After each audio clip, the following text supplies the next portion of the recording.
हाँ मित्रों, मैं एक बार फिर से गुरुजी उपस्थित हूँ। चलते ही बिना समय गंवाए हुए सक्षमता परीक्षा 2.0 की तैयारी करते हैं। 1 नंबर से देखते हैं। निम्न में से वर्तनी की दृष्टि से अशुद्ध शब्द है मतलब कौन सा है? ए प्रादेशिक, बी प्रामाणिक, सी माधुर्य या डी व्याप्त। तो इसका आंसर बी है प्रामाणिक। आगे, शुद्ध वर्तनी वाला शब्द छांटिए। ए परीक्षा, बी मुमूर्ष, सी मुमूर्ष या डी परीक्षा। तो इसका आंसर बी है मुमूर्ष। आगे,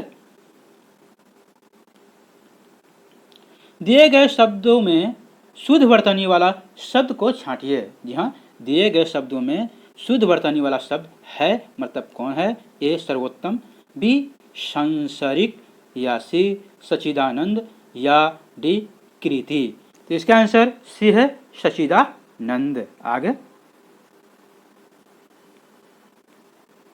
पद परिचय को क्या नहीं कहा जाता है?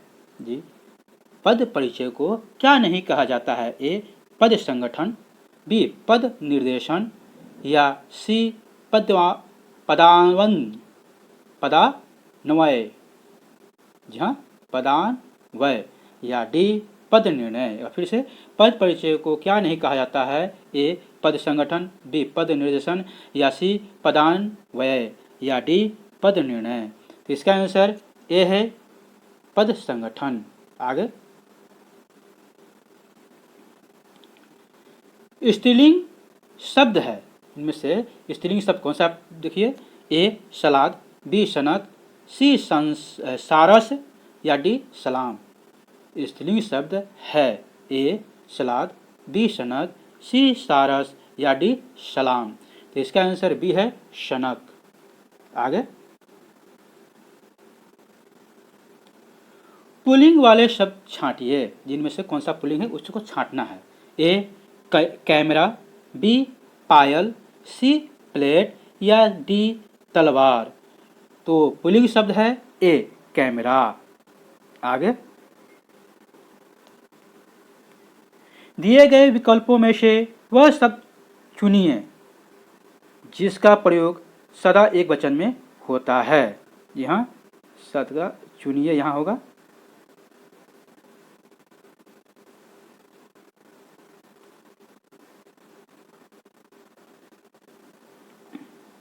दिए गए विकल्पों में से वह शब्द चुनिए जिसका प्रयोग सदा एक वचन में होता है। ए कक्षा, बी आंसू, सी प्राण या डी प्रत्येक। तो इसका आंसर डी है प्रत्येक। आगे, मध्यम पुरुष तू सही वचन होगा। मध्यम पुरुष तू सही बहुवचन होगा, अर्थात क्या बहुवचन होगा इसका तू का? ए आप लोग, बी तुम लोग, सी हम या डी ये लोग। तो इसका आंसर होगा डी ये लोग। आगे, मैं खाना खा चुका था। जी हाँ, मैं खाना खा चुका था। इस वाक्य में कौन सा भूतकालिक भेद है? जी हाँ, भूतकालिक भेद है।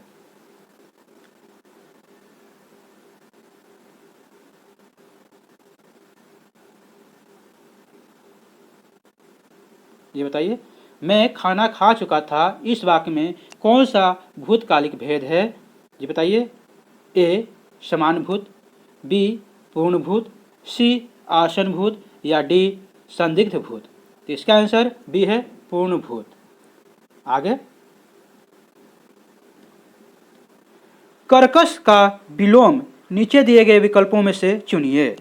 कर्कश का विलोम नीचे दिए गए विकल्पों में से चुनिए। ए कठोर, बी विवेकी, सी मधुर, डी विनम्र। कर्कश का होता है विलोम मधुर, सी आंसर है। आगे, आकाश का विलोम बताइए। जी हाँ, आकाश का विलोम बताइए। ए धरती, बी पताल, सी अनर्थ, डी अनध। तो इसका आंसर बी है पताल। आगे,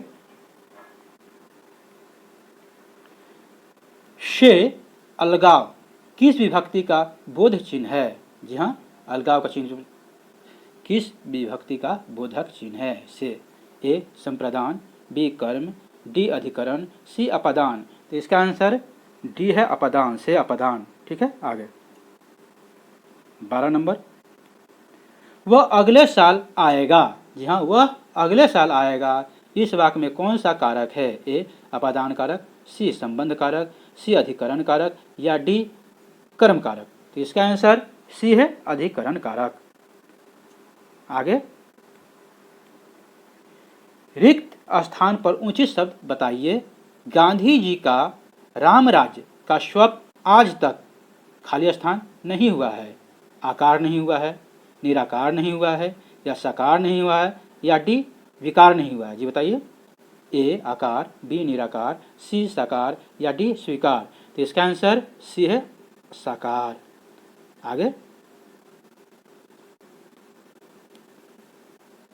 रिक्त स्थान पर उचित शब्द बताएं। ए खाली स्थान है, दृष्टि राष्ट्रीयता का आधार है, दृष्टि राष्ट्रीयता का आधार है। ए धर्मनिरपेक्ष, बी धर्मसम्मत, या डी धर्म सापेक्ष, या डी धर्मानुसार।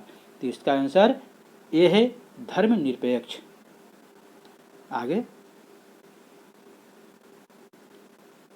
वाक्यों का वर्गीकरण कितने आधारों पर किया गया है? जी हाँ, वाक्यों का वर्गीकरण कितने आधारों पर किया गया है? ए 2, बी 4, सी 3, डी 3। एक बार फिर से, ए 2, बी 4, सी 8, डी 3। जी बताइए। तो वाक्यों का वर्गीकरण 2 आधारों पर किया गया है। ए रचना और अर्थात अर्थ की दृष्टि से, रचना और अर्थ की दृष्टि से। इसका आंसर ए है 2, रचना और अर्थ की दृष्टि से वर्गीकरण किया गया। 16, एक ही विधेय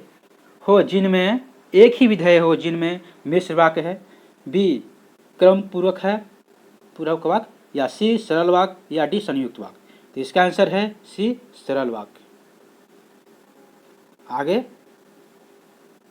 मैंने विद्यालय जाना है, वाक्य में अशुद्ध अंश है, मतलब कौन सा है? ए मैंने, बी विद्यालय, सी जाना, डी है। तो इसका आंसर ए है मैंने। यहाँ होगा मुझे विद्यालय जाना है। आगे, तुमको मुझे पढ़ाना है, तुमको मुझे पढ़ाना है, अशुद्ध अंश को पहचानिए। ए तुमको, बी मुझे, सी पढ़ाना, या डी है। यहाँ बताइए। तो इसका आंसर ए है तुमको। 19 नंबर है,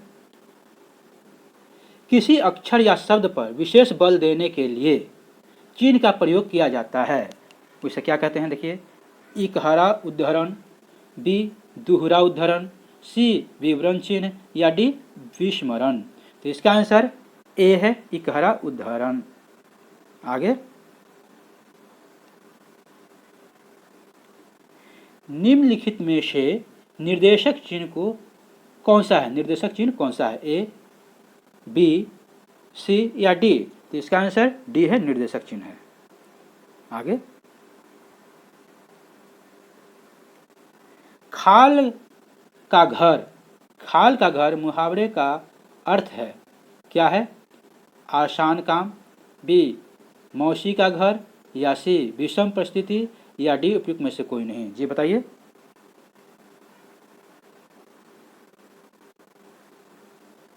खाल का घर मुहावरे का अर्थ है ए आसान काम, बी मौसी का घर, या सी विषम परिस्थिति, या डी उपयुक्त में से कोई नहीं।